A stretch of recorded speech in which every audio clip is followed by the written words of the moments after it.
மாண்புமிகு உறுப்பினர் MRK பன்னீர்செல்வம் அவர்கள் பேசலாம். மாண்புமிகு பேரவைத் தலைவர் அவர்களே, இந்த மாமன்றத்தில் நாங்கள் எதிர்கட்சியாக இப்போ பேசுகிறோம் உங்கள்கிட்ட. கடந்த வருஷம் அங்கே உட்காந்து பட்ஜெட்டை படித்தோம். ஆக இப்போ புதிய ஆட்சி புதிய அமைச்சர் இங்கே பட்ஜெட் வேளாண் பட்ஜெட்டை படுத்தியிருக்கிறார்கள். ஆனால் நான் படித்த புதுசாக மாற்றம்னு சொன்னாங்களே, மாற்றம் புதுசாக பட்ஜெட்டில் வரும், விவசாயிகளுக்கெல்லாம் வாழ்வு வரும். இன்னும் சொல்லப்போனால் முதலமைச்சர் வேறு சொல்லுகிறார். நாங்கள் தஞ்சையில் பேசியிருக்கார் தேர்தலுக்கு முன்பாக. நான் அடுத்த ஜென்மம் வந்தால் நான் விவசாய குடும்பத்திலே பிறக்க வேண்டும் என்று அவர் அறிக்கை பேசினார்கள். இப்போ முதலமைச்சராக இப்போ இந்த தேர்தலில் அப்போ பேசும்போது ஒரு 5-6 மாதத்துக்கு முன்பு பேசும்போது எதிர்பார்த்திருக்க மாட்டார். இப்போ ஒரு ஆட்சியினுடைய ஆட்சி தலைவராக முதலமைச்சராக பொறுப்பேற்று வேளாண் பட்ஜெட் இப்போ இதுக்கு இங்கே எங்களுடைய தலைவர் மு.க. ஸ்டாலின் அவர்கள் கொண்டு வந்த திட்டம் வேளாண் பட்ஜெட் 5 ஆண்டு காலமாக நாங்கள் இந்த தாக்கல் செய்திருவோம். ஆக இது தொடருமா தொடராதா என்ற சந்தேகத்தில் இருக்கும்போது அவர் தொடரும் என்று அறிவித்திருக்கின்றார்கள். ஆக அறிவிப்பும் புதிய அறிவிப்பு மாற்றம் என்று சொல்லி மாற்றம் தருவோம் என்று நீங்கள் சொல்லி வந்திருக்கின்றீர்கள். ஆனால் வேளாண் பட்ஜெட்டில் மாற்றம் இருக்குமா என்று ஆவலாக படித்து பார்க்கும்போது பார்த்தா மாற்றத்தையே காணும் என்ற ஏமாற்றம் தான் அதிகமாக இருக்கிறது என்பதை நான் இங்கே அமைச்சருக்கும் முதலமைச்சருக்கும் தெரிவித்துக் கொள்கின்றேன்.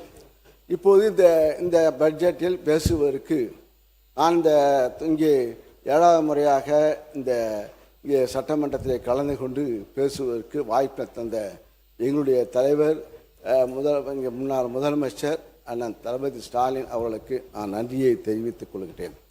அதே போல் எங்களையெல்லாம் ஆளாக்கி கலைஞர் அவர்கள் எங்களெல்லாம் முதலாக 96இல் என்னை இந்த மன்றத்திலே வெற்றி பெற வைத்து அமைச்சராக்கினார்கள்.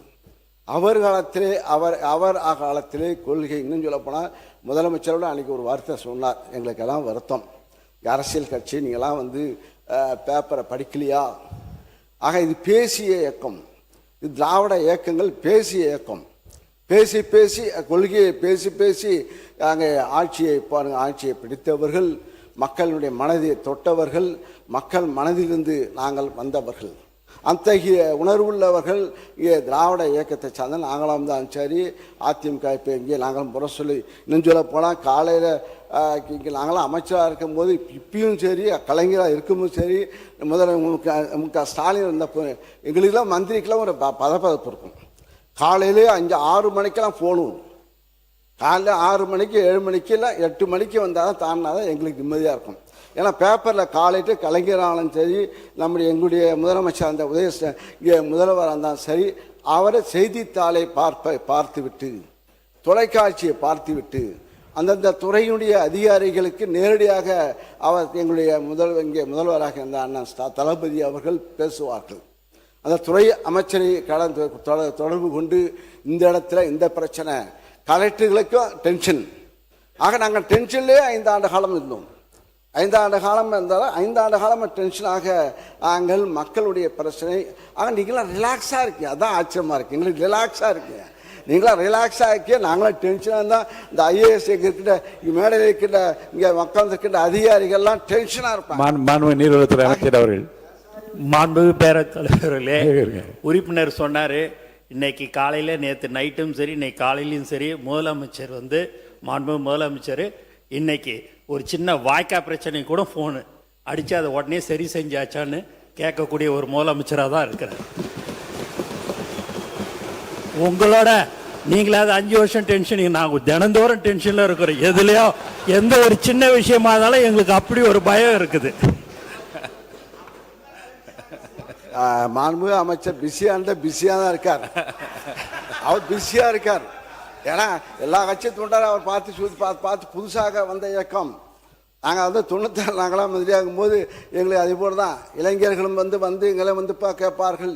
இனிமேல் தான் உங்களுக்கு தெரிய போகுது, பாருங்கள். மேலே எதிர்பார்க்க போது பேசும்போது பேசுவது எளிது, ஆக நடத்தும் போது தான் தெரியும் கஷ்டங்கள். பாருங்கள், இன்னும் கொஞ்சம் 3 மாதம்தான் ஆயிருக்கு. இப்போ பாருங்கள், விவசாயிகள் போராட்டம் இல்லாமலே 5 ஆண்டு காலம் வாழ்ந்தார்கள். அதை பாராட்டணும். 5 ஆண்டு காலம் தமிழகத்தில் விவசாயிகள் போராட்டம்.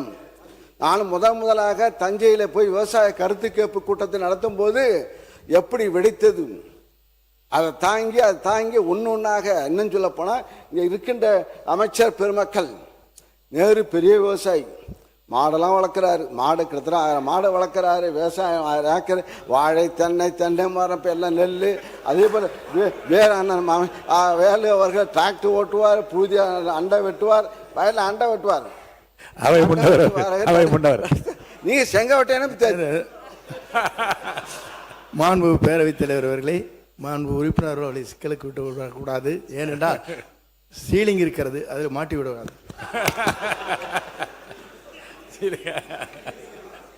ஆயிரக்கணக்கான ஏக்கர் அப்ப இருந்தது. இப்ப செங்கோட்டையனுக்கு எவ்வளவு கணக்கு பார்த்தா தெரியும். அமைச்சர் செங்கோட்டை அவர் தென்னை விவசாயி. அவங்க போன சட்டத்துறை அமைச்சர் அவர்கள், பேரவைத் தலைவர் அவர்களே, மாண்புமிகு உறுப்பினர் வந்து போற போக்கில் அப்படியே நகைச்சுவையோட சிரிச்சுக்கிட்டே வந்து போராட்டங்கள் இல்லாத ஒரு ஆட்சின்னு சொன்னாரு. போன ஆட்சியில விவசாயிகள் போராட்டம் பண்ணி அவங்க மேல குண்டாஸ் போட்ட அரசு போன அரசு. எத்தனை பேர் குண்டாஸ் போட்டு அவங்க எவ்வளவு கஷ்டப்பட்டாங்கன்னு தெரியும். விவசாயிகள் போராட்டம் கடுமையாக அடக்கப்பட்டது, எல்லா இடத்துலையும் அடக்கப்பட்டது. அவ்வளோ வழக்குகள் இன்னும் நிலுவையில் இருக்குது. அவ்வளோ பேர் நிலுவையில் உள்ள வழக்குகளை வாபஸ் பெற சொல்லி போன வாரம் தான் விவசாயிகள் சார்பாக பெரிய கோரிக்கையும் வைக்கப்பட்டது. ஸோ அதை வந்து இங்கே குறிப்பிட விரும்புகிறேன். நன்றி. உறுப்பினர் நீங்கள் பேசலாம். மிகு பேரவைத் தலைவர்களே, அவர் எந்த போராட்டம்னு தெரியாமல் பேசுகிறார். அது திருவண்ணாமலை சிப்காட்டில் எடுக்கும்போது நடந்த போராட்டம், அதை பற்றி அவர் பேசுகிறார். விவசாயிக்கு வந்து நெல் விலையை உயர்த்தி, அந்த வயலை உயர்த்தி, இது வரை கேட்கவே இல்லை. வறட்சி, திடீர்னு மழை பெய்யும். எங்கள் ஆட்சியெலாம் திடீர்னு, உங்கள் ஆட்சியில் மழையே பெய்யலை. எங்கள் ஆட்சியில் திடீர்னு மழை பெய்யும். திடீர்னு மழை பெய்ஞ்சு திடீர்னு விவசாயம்லாம் பாதிக்கப்பட்டு உடனே முதலமைச்சர், எங்கள் அன்றைய முதலமைச்சர் அங்கே போய் பார்த்து, நாங்கள் ஓடி போய் மழை பெஞ்சால் நாங்கள் போய் ரோட்டில் நானும் சக்கரை பண்ணி நிற்கணும். ஆக போய் எங்கள் தஞ்சை டெல்டா போய் தான் நிற்போம். ஆக இருந்து இப்போ மக்கள் விவசாயிகள் போராட்டத்தில் உட்காரல.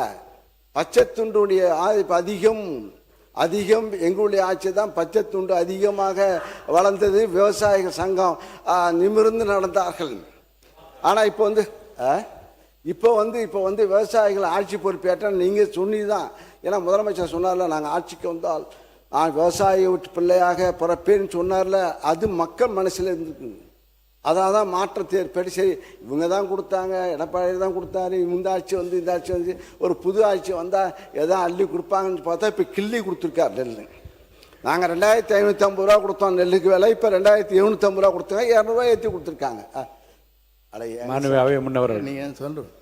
மாண்பு பேரவைத் தலைவர் அவர்களே, மாண்பு முன்னாள் அமைச்சர் அவர்கள் பேசுகிற போது சொன்னார்கள், இதுவரையிலும் சரித்திர வரலாற்றில் டன்னுக்கு 4000 ரூபாய் கொடுத்த சரித்திரம் முதலிலே தமிழ்நாட்டில் நடைபெற்றிருக்கிறது என்பதை நீங்கள் உணர்ந்திருக்க வேண்டும்.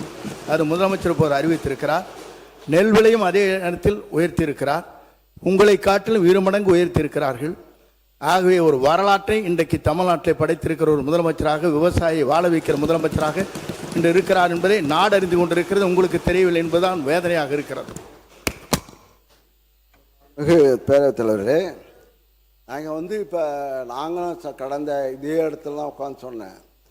நாங்கள் கரும்பு விலை அறிவித்து விட்டு அடுத்த பட்ஜெட்டில் வந்து நாங்கள் கரும்புக்கு டன்னுக்கு 4000 ரூபா கொடுப்போம் என்று இதே இடத்துல இருந்து அமர்ந்து தான் நான் சொன்னேன். இடைக்கால பட்ஜெட்டு தயாரிக்கும் போது அவர் செங்கோட்டையன் அப்போ இல்லை நினைக்கிறேன், அப்போ ரிசைன்மெண்ட்டார் கட்சி எம்எல்ஏ நினைக்கிறேன், அப்போ ரிசைன்மெண்ட்டார். அப்போ வந்து இல்லை 4000 ரூபா கொடுப்போம்னு சொல்லி அந்த இடத்துல உட்காந்து அறிவித்தேன். நாங்கள் அதே போல் நெல் விலையை நாங்கள் 2550 ரூபா கொடுத்தோம். 3500 ரூபா இப்போ கரும்பு விலையை உயர்த்தி கொடுத்தோம். நீங்கள் என்ன சொன்னீங்க? 4500 ரூபா சொன்னீங்க. கரும்பு விலையை நாங்கள் ஆட்சிக்கு வந்தால் 4500 ரூபா கொடுப்போம்னு சொன்னீங்க. நெல் விலையை 3500 ரூபா கொடுப்பேன்னு சொல்கிறீங்க. அதான் சொன்னேன். இப்போ கிள்ளி கொடுப்பேன்னு சொன்னீங்க. 3 மாதத்தில் கொடுத்துருங்க, போக கொடுப்பீங்க நம்பிக்கை இருக்கா தெரியல. ஏன்னா இப்போ நீ சொல்லிட்டார், முதலமைச்சர் சொல்லிட்டார், நிதிநிலை வேளாண்மை துறை அமைச்சர்.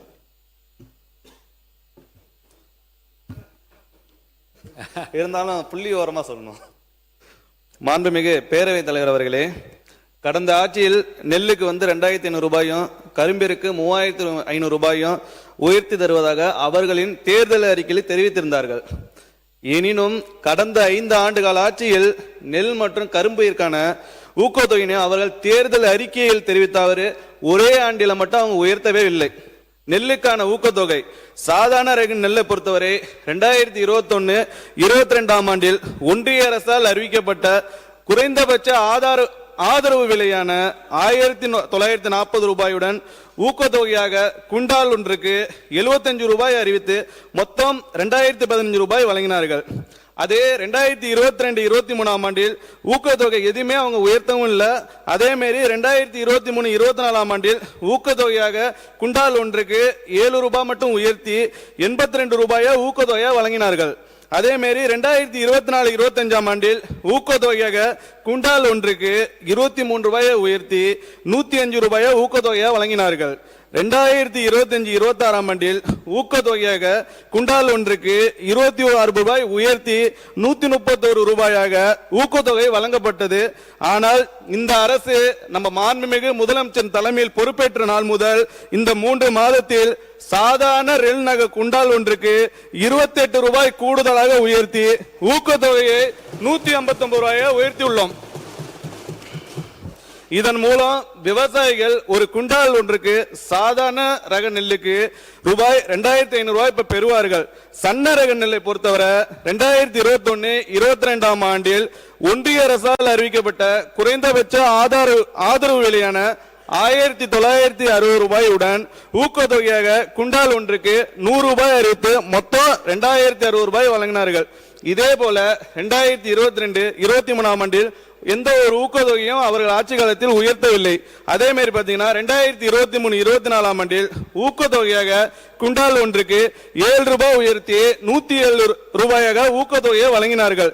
2024-25 ஆண்டில் ஊக்கத்தொகையை குண்டால் ஒன்றுக்கு 23 ரூபாய் உயர்த்தி 130 ரூபாயை ஊக்கத்தொகையாக வழங்கினார்கள். நம்ம 2025-26 ஆண்டில் ஊக்கத்தொகையாக குண்டால் ஒன்றுக்கு 26 ரூபாய் உயர்த்தி 156 ரூபாய் ஊக்கத்தொகையாக வழங்கப்பட்டது. ஆனால் இந்த அரசு நமது மாண்புமிகு தலைமையில் பொறுப்பேற்ற 3 மாதத்தில் சன்ன ரக நெல் குண்டால் ஒன்றுக்கு 130 ரூபாய் கூடுதலாக உயர்த்தி ஊக்கத்தொகை 289 ரூபாயாக உயர்த்தி இருக்கும். இதன் மூலம் விவசாயிகள் ஒரு குண்டால் ஒன்றுக்கு சன்ன ரக நெல்லுக்கு ரூபாய் 2750 ரூபாய் வரை பெறுவார்கள்.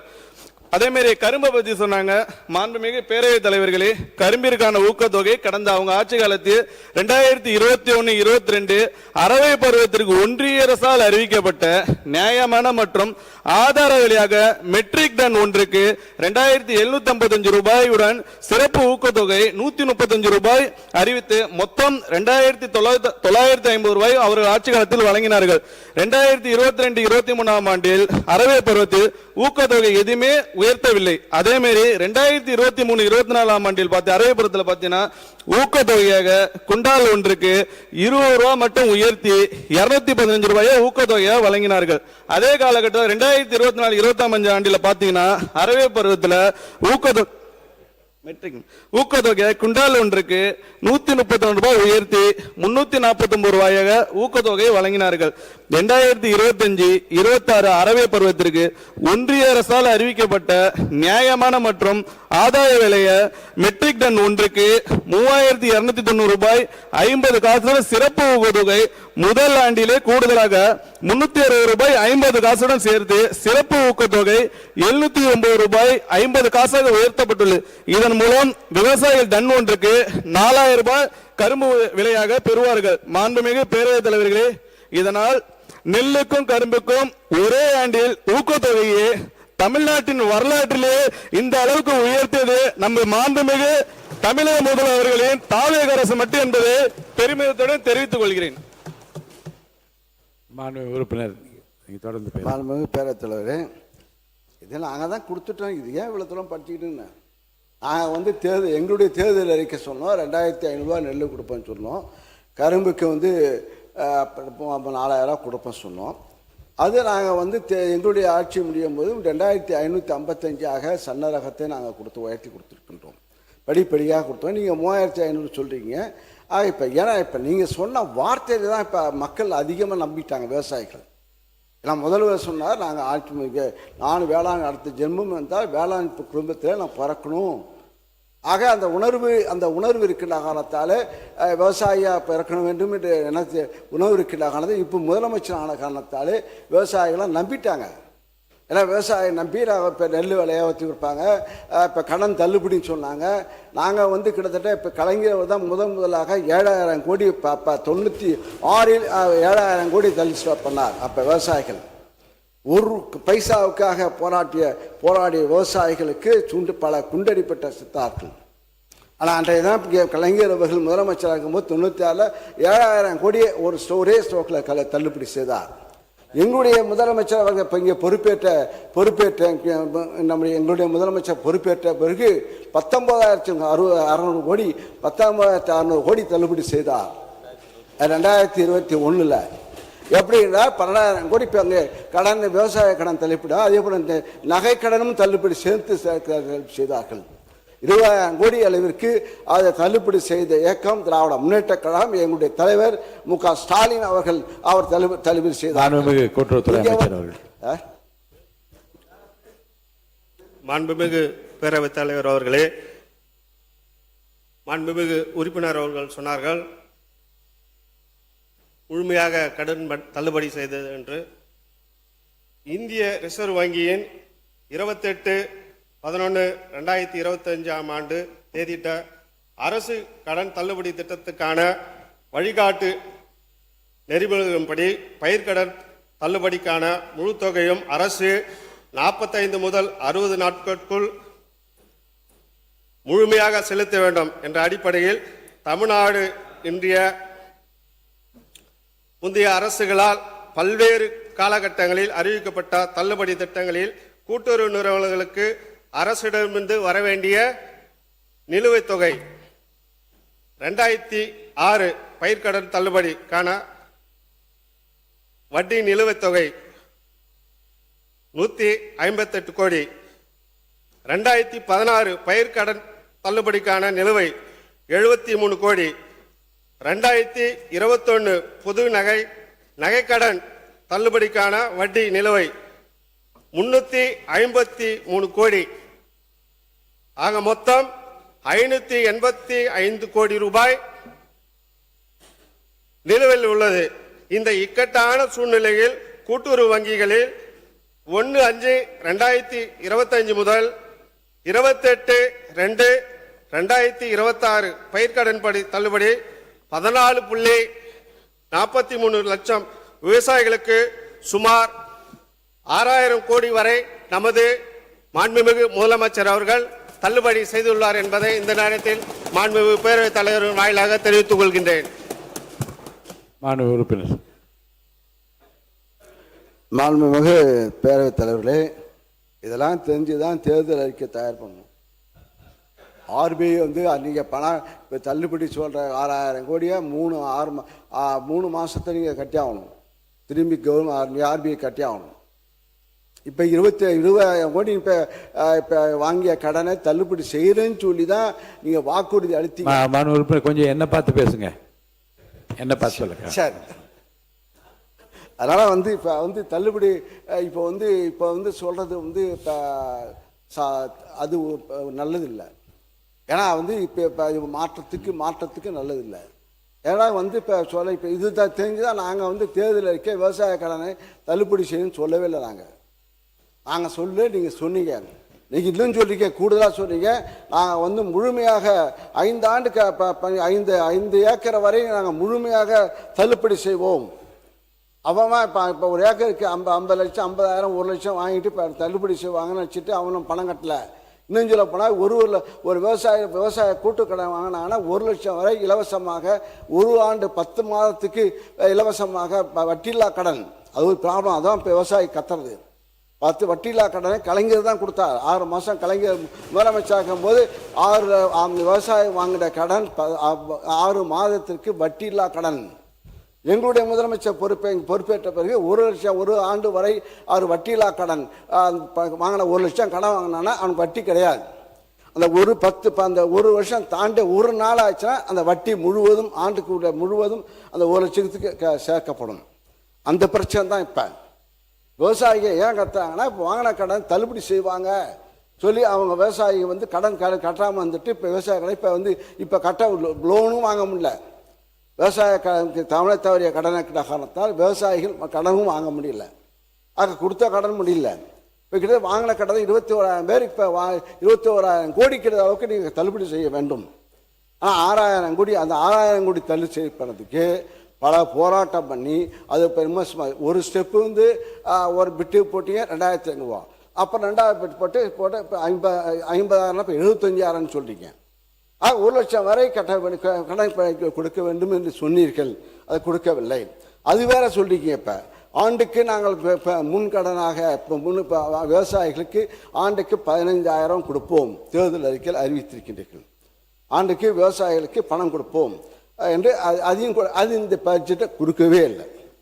ஆக எல்லா கடமையும் நீங்கள் சொன்னது தான். ஆக இதையெல்லாம் இப்போ என்னுடைய முதலமைச்சர் பொறுப்பேற்ற பிறகு அவர் மகளிர் உரிமை தொகை கிட்டத்தட்ட 1,31,00,000 நாங்கள் சொன்ன தேர்தலுக்கு நாங்கள் சொன்னால் 1,31,00,000 பெண்களுக்கு மாதம் 1,000 ரூபாய் கொடுத்தோம், தொடர்ச்சியாக கொடுத்து கொண்டிருக்கின்றோம். அது நீங்கள் சொன்ன பிறகு அது கொடுக்கின்றீர்கள். அதே போல் அங்கே நான் முதல்வன் திட்டத்தின் மூலமாக 48 லட்சம் மாணவர்கள் இளைஞர்கள் இங்கே சிறப்பு பயிற்சி பெற்று வேலைவாய்ப்பு தகுதிக்குரியவர்களாக இங்கே எங்களுடைய முதலமைச்சர் காலத்தில் உருவாக்கப்பட்டது. இன்னும் சொல்லப்போனால் IAS IPS முதன்மை இங்கே தேர்தலில் இப்போ முன்னெல்லாம் 20 பேர் 10 பேர் தான் தேர்ச்சி பெற்றார்கள். இந்த நான் முதல்வன் திட்டத்தில் இப்போ இங்கே கொடுத்து அது ஊக்கத்தொகையும் கொடுத்து பொருளாதார உதவி செய்து IPS கிட்டத்தட்ட 57 பேர் நம்முடைய தமிழகத்தில் 57 இளைஞர்கள் மாணவர்கள் இங்கே தேர்ச்சி IAS IPS ஆக வெற்றி பெற்றிருக்கின்றார்கள். அது எங்களுடைய முதல்வர் இந்த MK ஸ்டாலின் அவர்கள் செய்த சிறப்பு திட்டமாக இருக்கிறது. ஆக இது அதே போல விடியல் பேருந்து மூலமாக 45% பெண்கள் இப்போது வேலைவாய்ப்பு மூலமாக பெற்று இந்தியாவிலே தமிழ்நாட்டில் இருக்கின்ற பெண்கள் தான் 45% பேர் வேலைக்கு செல்கின்றார்கள். பல வேலைக்கு செல்கின்றார்கள் தொழிற்சாலைக்கு. காரணம் விடியல் பேருந்து. அதை விடியல் எடுத்துட்டு நீங்கள் மகளிர் பேருந்துன்னு ஆக்கிட்டீங்க. ஆக திட்டத்தை பார்த்திருக்கின்றீர்கள்.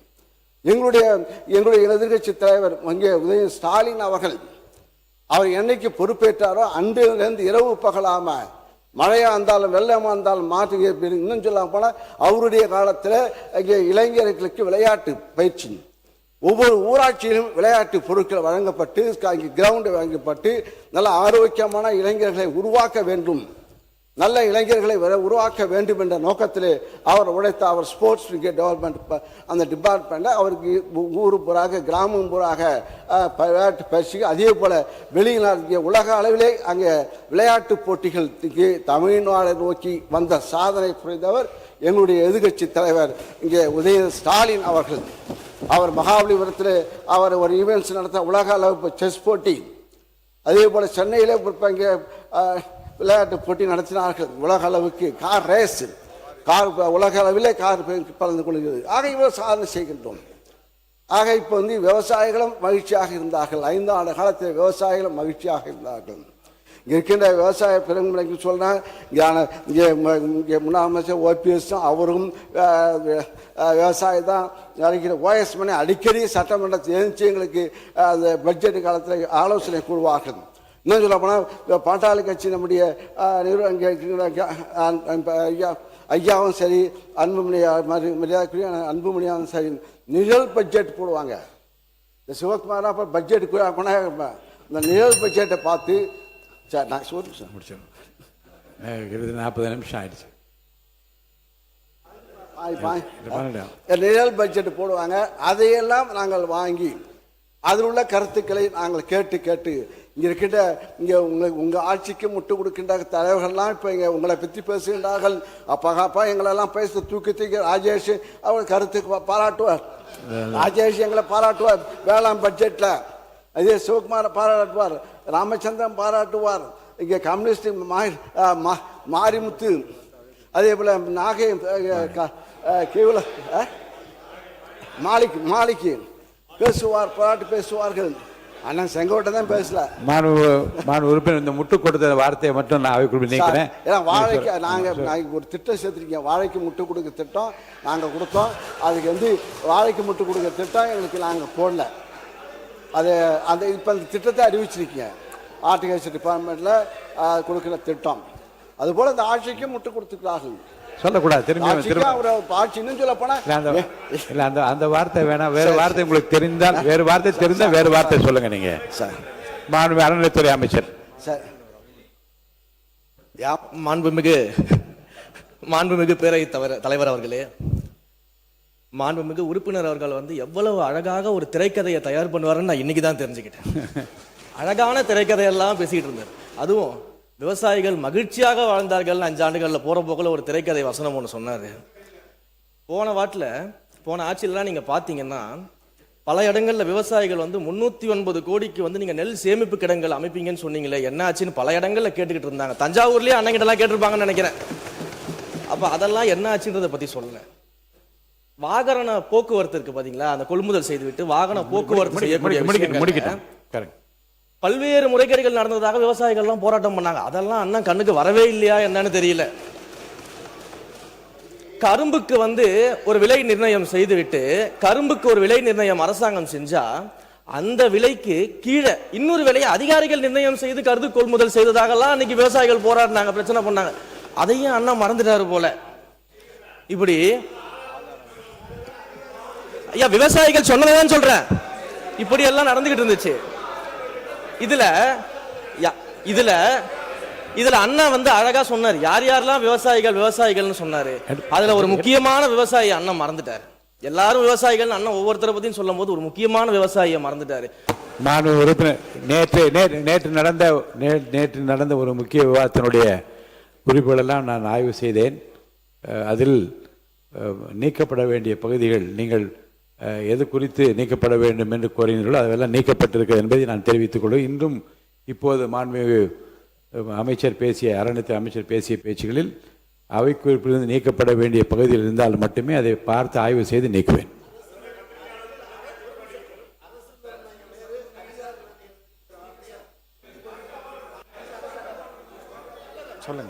சொல்லுங்க மாண்புமிகு சக்கரபாணி. சரி அண்ணா ஒரு எடுத்துறேன், பார்க்குறேன், கண்டிப்பாக பார்த்துறேன். மாண்புமிகு பேரவைத் தலைவர் அவர்களே, மாண்புமிகு இந்து சமய அறநிலையத்துறை அமைச்சர்கள் சென்ற ஆட்சியில் நெல் சேமிப்பு கிடங்கு எங்கே கட்டவில்லை என்று ஒரு தவறான தகவலை சபையிலே பதிவு செய்தார். நான் அவருக்கு சொல்லிக்கொள்வது, திராவிட முன்னேற்ற கழகத்தின் தலைவர் அன்றைய முதலமைச்சர் மாண்புமிகு அண்ணன் தளபதி அவர்கள் ஒரு நெல்மணி கூட மலையில் நனையக்கூடாது என்பதை உணர்ந்து அவர் பலமுறை சொல்லியிருக்கார்.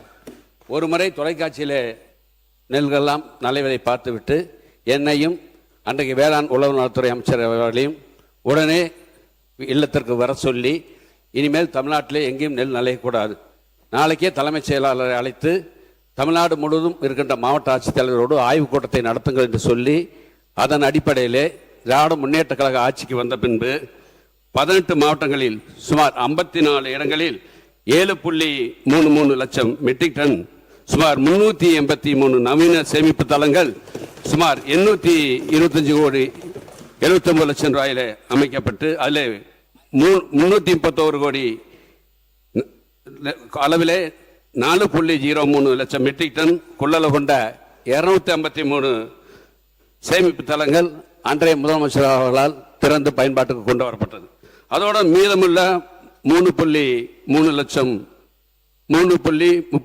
மெட்ரிக் டன் கொள்ளளவு கொண்ட 130 சேமிப்பு தளங்கள், சுமார் 494 கோடியே 71 லட்சம் ரூபாயிலே இப்பொழுது பணிகள் நடைபெற்று வருகிறது. அதை விரைவில் முதலமைச்சர் அவர்கள் திறந்து வைக்க இருக்கிறார்கள்.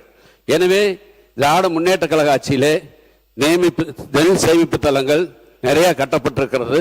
குறிப்பாக நீ தஞ்சாவூர் போக நடுவூர் என்ற இடத்துல 1 லட்சம் மெட்ரிக் டன் கொள்ளளவு கொண்ட பெரிய சேமிப்பு கிடங்கு, 1 லட்சம் மெட்ரிக் டன்னை நெல்லை சேமித்து வைப்பதற்காக பல இடங்களில் டெல்டா மாவட்டமும் சரி டெல்டா அல்லாத மாவட்டங்களில் நெல் சேமிப்பு தளங்கள் கட்டப்பட்டு வருகிறது. சென்ற வேளாண் உழவு நலத்துறை மானிய கோரிக்கையில எந்தெந்த இத்தனை கோடி ரூபாய், சுமார் 394 கோடி ரூபாய் நெல் சேமிப்பு தளங்கள் கட்டப்படும், அதற்காக நிதி ஒதுக்கப்படும் என்று எந்தெந்த மாவட்டங்களில் எந்தெந்த இடங்களில் கட்டப்படும் என்று அறிவிக்கப்பட்டிருக்கிறது.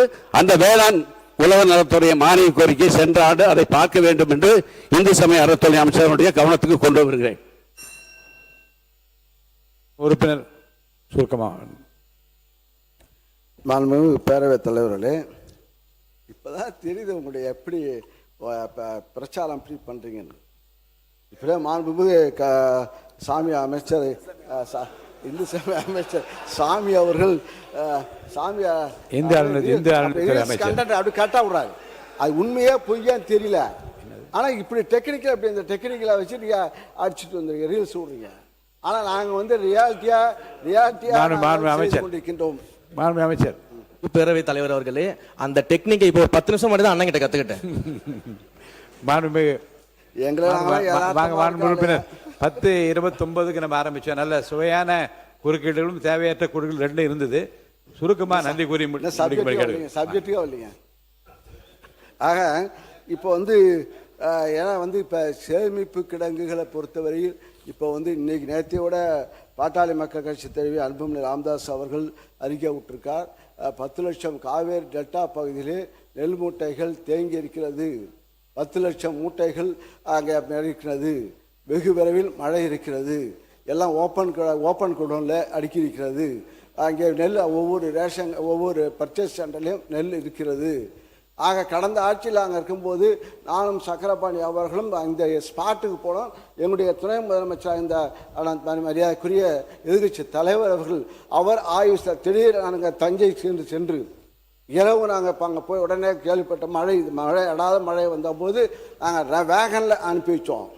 உடனே கூட மழை திடீர்னு மழை வந்த காரணத்தால் அப்பொழுது துணை முதலமைச்சர் அந்த மரியாதைக்குரிய எதிர்கட்சி தலைவர் அவர்கள் தஞ்சை சென்று அங்கே ஆய்வு செய்து உடனுக்குள்ள மாற்று ஏற்பாடு செய்து அந்த மூட்டைகளை உடனுக்குடன் நாங்கள் மாற்றி அமைத்து வைத்தோம். அத்தகைய ஒரு ஆக்டிங் கிடையாது, ஆக்ஷனாக நாங்கள் செய்து கொண்டிருக்கின்றோம். ஆக அந்த அளவுக்கு உணர்வுபூர்வமாக நாங்கள் பணியாற்றி கொண்டிருக்கின்றோம். நாங்கள் இன்னும் சொல்ல போனால் உங்கள் பக்கம் இங்கே இருக்கிறதெல்லாம் படத்தை பார்த்து நீங்களாம் வந்தவங்க.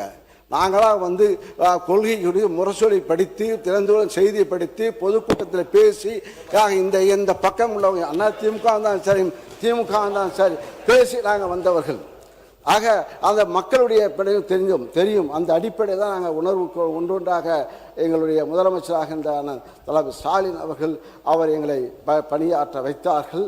மக்களும் அங்கே மகிழ்ச்சியாக இருந்தார்கள். விவசாயிகள் போராட்டம் இல்லாமலே வாழ்ந்தார்கள். ஆக அத்தகைய நாங்கள் பட்ஜெட் போட்டு மக்களுடைய கருத்துக்களை வாங்கி நாங்கள் பட்ஜெட்டாக அறிவித்தோம். ஆக மேலே இப்போ நீங்கள் அறிவித்த நிதி ஒதுக்கீடு பார்த்தா வேளாண் பட்ஜெட்டுக்கு கிட்டத்தட்ட வேளாண்மை துறைக்கு 15 எங்களுடைய ஆட்சியில் நிதி ஒதுக்கீடு செய்யப்பட்டது 15,230 கோடி. உங்களுடைய ஆட்சியில் உருவாக்கியது 14,955 கோடி. ஆக 275 கோடி இப்போது குறைவாக நிதி ஒதுக்கீடு செய்யப்பட்டிருக்கிறது இந்த துறைக்கு, வேளாண்மை துறைக்கு. விவசாயிகளுக்கு இலவச மின்சார மானியம் திமுக ஆட்சி.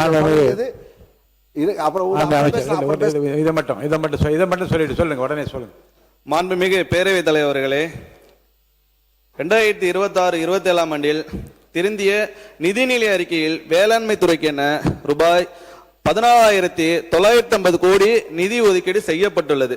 2025-26 ஆண்டின் நிதிநிலை அறிக்கையில் வேளாண்மை துறைக்கான மொத்த ஒதுக்கீடு 15,230 கோடியாக இருந்தது. இதன்படி இந்த ஆண்டு 271 கோடி ரூபாய் குறைவாக ஒதுக்கீடு செய்யப்பட்டிருப்பதாக மாண்புமிகு சட்டமன்ற அவர்கள் கூறியுள்ளார். விவசாயிகளுக்கு வேளாண் மின் இணைப்புக்கு இலவச மின்சாரம் வழங்குவதற்காக தமிழ்நாடு மின் பகிர்மான கழகத்திற்கு வழங்கப்படும் மானியம் வேளாண்மை துறையின் நிதி ஒதுக்கீட்டிலே வழங்கப்படுகிறது. இக்கணக்கு தலைப்பின் கீழ் 2025-26 ஆண்டில் ஒதுக்கீடு செய்யப்பட்ட தொகை ரூபாய் 8,186 கோடி ஆகும்.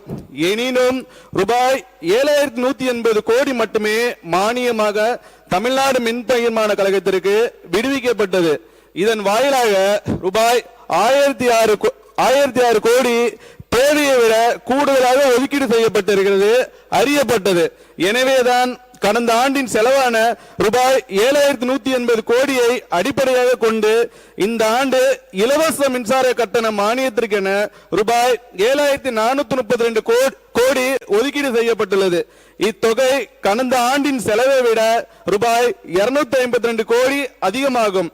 எனினும் 2026-27 ஆண்டின் திருத்திய நிதிநிலை அறிக்கையில் வேளாண் துறையின் திட்டங்களுக்கு, அதாவது இலவச மின்சார கட்டணத்திற்கு உண்டான மானியத்தை தவிர்த்து மற்ற திட்டங்களுக்கு அளிக்கப்பட்டுள்ள மொத்த ஒதுக்கீடான ரூபாய் 7,525 கோடி என்பது கடந்த ஆண்டின் ஒதுக்கீட்டை விட ரூபாய் 481 கோடி கூடுதலாகவே ஒதுக்கீடு செய்யப்பட்டுள்ளதை தவிர எவ்விதத்திலும் குறைக்கப்படவில்லை என்பதனை இந்த அவைக்கு தெரிவித்துக் கொள்கிறேன். மாண்பு உறுப்பினர், நாங்கள் போன பட்ஜெட்டு இது பச்சை நீளம், உங்கள் பட்ஜெட்டு இந்த கலர், இந்த பட்ஜெட்டு ஆக இந்த கலர் பட்ஜெட்டு. இதில் நீங்கள் படித்தது தான் நாங்கள் எங்கே படித்தது ஒப்பிட்டு உங்கள் செக்ரட்டரிக்கு தெரியும், உங்கள் செயலாளருக்கு தெரியும். ஆக விவசாயிகளுக்கு மின்சாரத்தை இப்போ அவர் சொன்னார், மின்சாரம் நாங்கள் கொடுத்த ஒதுக்கியது 8,186 கோடி, நீங்கள் ஒதுக்கியது 7,432 கோடி. ஆக 754 கோடி குறைவாக இருக்குது. எனக்கு என்ன, நீங்கள் இலவச மின்சாரத்தை நிறுத்த போறீங்களா, இது ஒரு டவுட். அதான் அதே போல் நுண்ணீர் பாசன திட்டம், அதில் எங்களுடைய ஆட்சி காலத்தில் 1,168 கோடி நாங்கள் ஒதுக்கின்றோம். ஆனால் உங்களுடைய காலத்தில் 785 கோடி அறிவித்திருக்கின்றீர்கள். ஆக 300 அது உங்கள் பேர் துளி துளின்னு ஒரு திட்டம் போட்டிருக்கீங்க. நாங்கள் நுண்ணீர் பாசன திட்டம், நீங்கள் துளி துளி திட்டம் போட்டிருக்கீங்க. அது 383 லட்சம் 383 கோடி மைனஸ் ஆக குறைவாக இருக்குது. அதேபோல் குறுவை பயிர் காப்பீடு திட்டத்துக்கு எங்களுடைய ஆட்சி காலத்தில் 841 கோடி நாங்கள் ஒதுக்கணும். ஆனால் உங்களுடைய ஆட்சி காலத்தில் இப்போ அறிவிச்சிருக்க 648 கோடி, ஆக 193 கோடி குறைவாக உங்களுடைய புக்கில் இருக்குது. இதெல்லாம் புக்கில் படித்ததா எனக்கு தெரியாது. ஆக குறுவை தொகுப்பு திட்டத்துக்கு 210 கோடி நாங்கள் கொடுத்தோம், நான் டெல்டாவுக்கும் கொடுத்தோம். நீங்கள் கொடுத்தது குறுவை தொகுப்பு 184 கோடி ஒதுக்கிறீங்க, குறைவு 775 கோடி குறைவு. அதே மண்ணுயிர் காத்து மண்ணுயிர் காப்போம் திட்டத்தில் 142 கோடி. அமைச்சர். மாண்புமிகு பேரவைத் தலைவர்களே, மாண்புமிகு சட்டமன்ற உறுப்பினர் இவ்வாண்டு அறிவிக்கப்பட்ட குறுவை சிறப்பு தோட்டத்திற்கு கடந்த ஆண்டை விட குறைவாக நிதி ஒதுக்கீடு செய்யப்பட்டதாக கூறியுள்ளார். இது தொடர்பாக பின்வரும் விவரங்கள் இப்பேரவையின் கவனத்திற்கு கொண்டு வரப்படுகின்றன. 2025-26 ஆண்டு குறுவை சிறப்பு தொகுப்பு திட்டத்தின் கீழ் டெல்டா மாவட்டங்களில் ரூபாய் 54.97 கோடி இலக்கு நிர்ணயிக்கப்பட்டு ரூபாய் 54.64 கோடி இலக்கு எட்டப்பட்டது. இந்த நிதியாண்டில் டெல்டா மாவட்டங்களில் ரூபாய் 77 கோடி இலக்கு நிர்ணயம் செய்யப்பட்டு அவ்விலக்கை அடைய நடவடிக்கை மேற்கொள்ளப்பட்டு வருகிறது. அதே போன்று டெல்டா அல்லாத இதர மாவட்டங்களில் 2025-26 ஆண்டில் ரூபாய் 71 கோடி இலக்கு நிர்ணயிக்கப்பட்டு ரூபாய் 71 கோடி இலக்கு எட்டப்பட்டது. இந்த நிதியாண்டில் டெல்டா அல்லாத இதர மாவட்டங்களில் ரூபாய் 57 கோடி இலக்கு நிர்ணயம் செய்யப்பட்டு அவ்விலக்கை அடைய நடவடிக்கை மேற்கொள்ளப்பட்டு வருகிறது. 2025-26 ஆண்டில் மொத்த ஒதுக்கீடு ரூபாய் 126 கோடி ஆகும். ஆனால் 27 ஆண்டில் மொத்த ஒதுக்கீடு 134 கோடி ஆகும். ஆகவே கடந்த ஆண்டை விட எங்கள் அரசு சுமார் 8 கோடி ரூபாய் அதிகமாக நிதிக்கு ஒதுக்கீடு செய்தல் என்பதனை இந்த அவைக்கு தெரிவித்துக் கொள்கிறேன். மாண்பு உறுப்பினர் அதுங்க 10:29 ஆரம்பிச்சு குறுக்கீடுகளுக்கு 20 நிமிஷம் போயிருக்கு. குறுக்கீடு இல்லை சொல்லி முடிக்கிறேன். குறுக்கீடுகளுக்கு 20 நிமிஷமும் நீங்கள் 20 நிமிஷம் பேசிட்டீங்க. சுருக்கமாக நீங்கள் முடிக்கிறது நல்லது. நன்றி கூறி முடிக்கலாம். விவசாயிக்கு நீங்கள் ஆதரவு கொடுக்கீங்க, விவசாயி பேசுறத கொஞ்சம் கேட்கணும். ஏன்னா எங்க கேட்டு நீங்க நிறைய விவசாயிகளை இப்போ அடையாளம் காட்டிட்டீங்க, எங்களுக்கு அவங்களுக்கு பேசுறதுக்கு வாய்ப்பு நான் கொடுக்கணும். இல்லை அதே போல் மின்சார திட்டம் எங்களுடைய ஆட்சி காலத்தில் எங்களுடைய முதலமைச்சர் அவர்கள் விவசாய 2 லட்சம் மின் இணைப்பு பெரிய வரப்பிரசாதம். அதனால தான் பயிருடைய நிலப்பரப்பு விளைநில பரப்பு அதிகமாகிச்சு. மின்சாரம் 2 லட்சம் மின் இணைப்புகள் விவசாயிகளுக்கு கொடுக்கப்பட்டது. இப்போ இந்த ஆட்சியில் இப்போ அறிவிப்பே இல்லை. புதிய மின் இணைப்பு விஷயமாக இல்லை, இருக்கிற கரண்டே வரமாட்டேங்குது. எங்களுடைய ஆட்சி காலத்தில் சட்டத்துறை அமைச்சர் பதில் சொல்லுங்க அதுக்கு உடனே. மாண்புமிகு பேரவைத் தலைவர் அவர்களே, மின்சாரம் இலவச மின்சாரம் குறித்து மின்சாரத்துறையுடைய மானிய கோரிக்கை அப்போ கண்டிப்பாக குறிப்பிடப்படும் என்பதை தெரிவித்துக் கொள்கிறேன். ரைட். இப்படி சொன்னாலும் வந்தால் நல்லதுதான். ஆக நாங்கள் 2 லட்சம் கொடுத்தோம். 2 லட்சம் இலவச மின்சாரம் கொடுத்தனால தான் இப்போ அதிகமாக விவசாயம் அதிகமாக இதுன்னு சொல்லப்போ எங்களுடைய ஆட்சி காலத்தில் அதிகமான நெல் விளைச்சல், அதிகமாக நெல் கொள்முதல், நெல் அதிகமாக உற்பத்தி செய்யப்பட்டு விவசாயத்துக்கு இப்போ அது பாதுகாக்கிறதுக்கு உங்களால் முடியல. இப்போ அதான் அதே போல் சிஎன்டி வாய்க்காலுக்கு தூர்வாருகின்ற தொகை எங்களுடைய ஆட்சி காலத்தில் 13 கோடியே 80 லட்சம் கொடுத்தோம். இப்போ உங்களுடைய ஆட்சி காலத்தில் 10 கோடி ஆக 3 கோடி குறைவாக ஒதுக்கப்பட்டிருக்குது. அதே போல் புதிய விதை சுத்திகரிப்பு நிலையத்துக்கு 15 கோடி நாங்கள் ஒதுக்கீடு செய்தோம். இப்போ 7 கோடியாக ஒதுக்கீடு செய்யப்பட்டு 8 கோடி ரூபாய் குறைவாக இருக்கிறது. மக்காச்சோள சாகுபடி திட்டத்திற்கு 41 கோடி நாங்கள் ஒதுக்கீடு செய்தோம். உங்களுடைய ஆட்சியில் 36 கோடி ஆக 5 கோடி குறைவாக ஒதுக்கீடு செய்யப்பட்டிருக்கிறது. சூரிய மின்சக்தி பம்பு செட்டுகள் அதுக்கு 24 கோடி நாங்கள் ஒதுக்கீடு செய்தோம். நீங்கள் 23 கோடி. இதெல்லாம் ஏன் சொல்கிறேன்னா இதெல்லாம் இப்போ நீங்களாம் அதிகரிப்பீங்க என்ற ஆர்வத்திலே மக்கள் விவசாயிகள் இருந்தார்கள். ஆக இப்போ எங்களுடைய ஆட்சி காலத்தில் போட திட்டம் இது எல்லா திட்டத்தையும் நான் படிக்கல, கொஞ்சமாக தான் படிச்சிருக்கேன். ஆக இது இப்போ இந்த அளவுக்கு நிதியை உங்களுடைய குறைவாக வேளாண் பட்ஜெட்டுக்கு நிதி ஒதுக்கீடுகள் செய்யப்பட்டிருக்கு என்பதை உங்களுடைய கவனத்திற்கு முதலமைச்சருடைய கவனத்திற்கு தெரிவித்துக் கொள்கிறேன். ஆக இந்த வேளாண் திட்டத்தில் பெயர் மாற்றம் எங்களுடைய ஆட்சியிலே மாடி தொகுப்பு திட்டம் என்று நாங்கள் அறிவித்து செயல்படுத்தி கொண்டிருக்கின்றோம் ஆண்டுதோறும். ஆக இப்போது உங்களுடைய ஆட்சி காலத்தில் வெற்றி இல்லறசி அதே திட்டத்திற்கு புதிய பெயர் வெற்றி இல்லத்தரசி வீட்டு தோட்டம். நாங்கள் வெறும் பொதுவாக மாடி தோட்டம் சென்னை நகர போட்ட தோட்டம் இல்லாத பகுதிகளுக்கெல்லாம் வீடுகளுக்கெல்லாம் இது மாடி தோட்டம் மூலமாக அவரவர்கள் வீட்டிலேயே தேவையான காய்கறியை வளர்ப்பதற்கு அந்த மாடியிலே பயன்படுத்துவதற்கு தொகுப்பு திட்டத்தை நாங்கள் அறிவித்து செயலாற்றி கொண்டிருக்கின்றோம். வேளாண் துறை தனியாக டிமாண்ட் வேற வரப்போகுது. மானிய கோரிக்கை நீங்கள் விரிவாக பேசுகிற வாய்ப்பு கிடைக்கும், தயவுசெய்து. ஏன்னா ஒரு அறிவிப்பாகவே சொல்கிறேன். ஒரு நிமிஷம் உட்காருங்க. இல்லை நான் சொல்கிறேன், ஒரு நிமிஷம். ஒரு அறிவிப்பு, அதாவது 1:30 மணிக்கு நான் முடிக்க வேண்டும். அன்றைக்கு 3:45 போது சில உறுப்பினர் அறைக்கு சொன்னார்கள் ரொம்ப சிரமமாக இருக்கிறது, இந்த 3:30 மணிக்கு கொண்டு போது சிரமம். ஒன்று, சோர்வும் சலிப்பும் உறுப்பினருக்கு ஏற்படாமல் அவையை நாம் முடிக்க வேண்டும். காலத்தின் அருமை கருதி நீங்கள் உங்கள் உரையை நீங்கள் முடிங்க. அடுத்து வருகிற உறுப்பினர் கொண்டு சொல்கிறேன், 11 பேர் இன்னும் பேச வேண்டும். அதை மனதிலே வைத்து அனைத்து உறுப்பினரும் ஒத்துழைக்குமாறு நான் கேட்டுக்கொள்கிறேன். இது பெயர் மாற்றத்தை சொல்கிறேன். இதில் எங்களுடைய உழவர் செயலிக்கு நீங்கள் A1 உழவர் செயலி, பனை மேம்பாட்டு இயக்கத்திற்கு பனை பாதுகாப்பு இயக்கம், எண்ணெய் வித்துக்கள் இயக்கத்திற்கு பயிர் வகைகள் மற்றும் எண்ணெய் வித்து பயிர் தண்ணீருக்கான இயக்கம், ஒருங்கிணைந்த தென்னை வளர்ச்சி திட்டம், தென்னை சிறப்பு திட்டம். ஆக பெயரை மாற்றி அதே போல் விருதுகள், விவசாயிகளுக்கு விருது வழங்கும் திட்டத்தை மக்கள் சேவகர்கள் நாங்கள் விவசாயிகளுக்கு விருது வழங்கும் திட்டம் அறிவித்திருந்தோம். நீங்கள் அந்த திட்டத்திற்கு மக்கள் சேவகர் அஞ்சலை அம்மாள் விருது என்று அறிவித்திருக்கிறீர்கள். நீடித்த நிலையான பருத்தி இயக்கம், அது பருத்தி அதே பண்ணுங்க. SC/STக்கு கூடுதல் மானிய திட்டம் நாங்கள் அறிவித்து ஆண்டுதோறும் செயல்படுத்தி கொண்டிருக்கின்றோம். அந்த திட்டத்திற்கு அண்ணல் அம்பேத்கர் வேளாண் உதவி திட்டம் என்ற பெயர் மாற்றத்தை நீங்கள் உருவாக்கி அறிவித்திருக்கின்றீர்கள் என்பதை நான் தெரிவித்துக் கொள்கின்றேன்.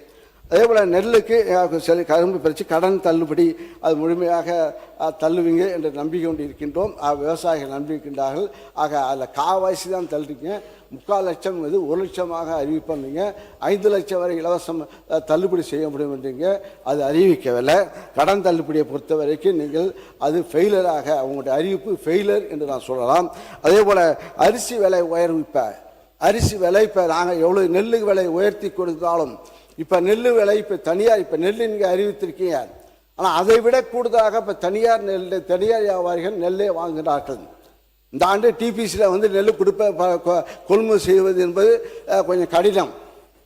ஏன்னா எங்களுடைய ஆட்சி காலத்தில் வியாபாரி இப்போ நெல் வாங்கலை, அரசாங்கம் தான் வாங்குச்சு.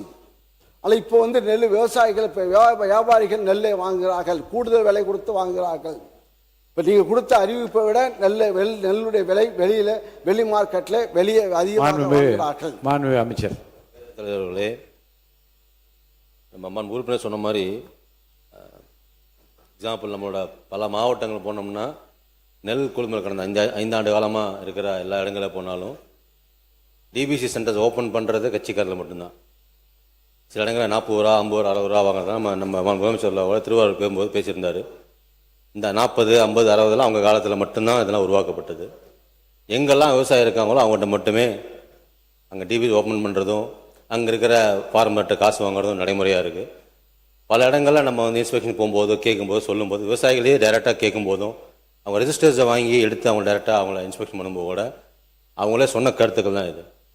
இன்றைய காலகட்டங்களில் எந்த இடத்துக்கு போனாலும் எல்லா டிபிசி சென்டர்லையுமே அந்த டிபிசி சென்டரில் யாருக்கு அலாட் பண்ணியிருக்கோம், அதில் பிசி யார் இருக்காங்க, அதில் ஒர்க் பண்ணுற வாட்ச்மேன் யார் இருக்காங்க, அந்த கலெக்டர் மூலமாக தனிப்படைகள் மூலமாக விசாரணை செய்து எல்லா டிவி சென்டரையுமே தனியாக ஒரு கைட்லைன்ஸாக கொடுத்துருக்கோம். இப்படி தான் ஓப்பன் பண்ணணும், இப்படி தான் கொடுக்கணும். விவசாயிகளுக்கு கூட 17% கீழே நெல் பிடிச்சி வச்சுருந்தா தான் அந்த ஈரப்பதம் இருந்தால் தான் பயன்படுத்த முடியும் அப்படிங்கிறதான் சொல்லி கொடுத்து, இதுக்கு முன்னாடி ஆட்சி காலங்களெல்லாம் அவசர அவசரமாக போய் அதில் இன்ஃப்ளூயன்ஸ் மூலமாக சொல்லி பல இருக்கிறது 7 லட்சம் மெட்ரிக் டன் மேலே ரொம்ப ஈரப்பதம் அதிகமான நெல்லை பிடிச்சி வச்சு பல டெல்டா மாவட்டங்களில் இன்றைக்கும் அந்த அரிசியெல்லாம் தான் அதை நம்ம ஹல்லிங் பண்ணும்போது அது அரிசி ஆளுங்க அனுப்பும்போது இன்றைக்கி கருப்பரிசி நிறையா வருது. பல இடங்களில் போகும்போது நிறையா மக்கள் சொல்லும்போதெல்லாம் நான் ரேஷன் கடைக்கு போனேன், அரிசி யூஸ் பண்ணவே முடியல, கருப்பாக இருக்குது, பயன்படுத்த முடியாமல் இருக்குது. நம்ம அமைச்சர்கள் சொல்லும்போது நிறைய பேர் சொல்லியிருந்தாங்க. எங்கெல்லாம் போகிறோமோ அந்த அரிசியை கொடுக்கும்போதும் வாங்கும்போதும் இதை பயன்படுத்த முடியவே இல்லை, கருப்பாக இருக்குது, யூஸ் பண்ண முடியாமல் இருக்குது, ஆடுகளுக்கு மாடு தீவனங்களாக போடுறோம். இது எல்லாமே காரணமாக இருக்கிறது பல ஆட்சி காலங்களில் நடந்த முறைகேடுகள். கவனிக்கிறதே இல்லை. நம்ம அரிசி வந்தால் போதும், அரிசி கிடச்சா போதும், அதுக்கு அவங்களோட கட்சிகள் நிமிச்சா போதும் தான் பண்ணுறாங்க. இன்றைக்கும் பல டிபிசியில் இவங்க சொல்கிற தஞ்சாவூர் மாவட்டம், மயிலாடுதுறை மாவட்டங்களில், ஏன் செங்கல்பட்டு மாவட்டம் போனால் கூட, இன்று இருக்கிற மாவட்டம் போனால் கூட டிபி சென்டரில் போனால் அதை டிபி சென்டர் ஓப்பன் பண்ணி கூட கட்சிக்காரர்கள் தான்.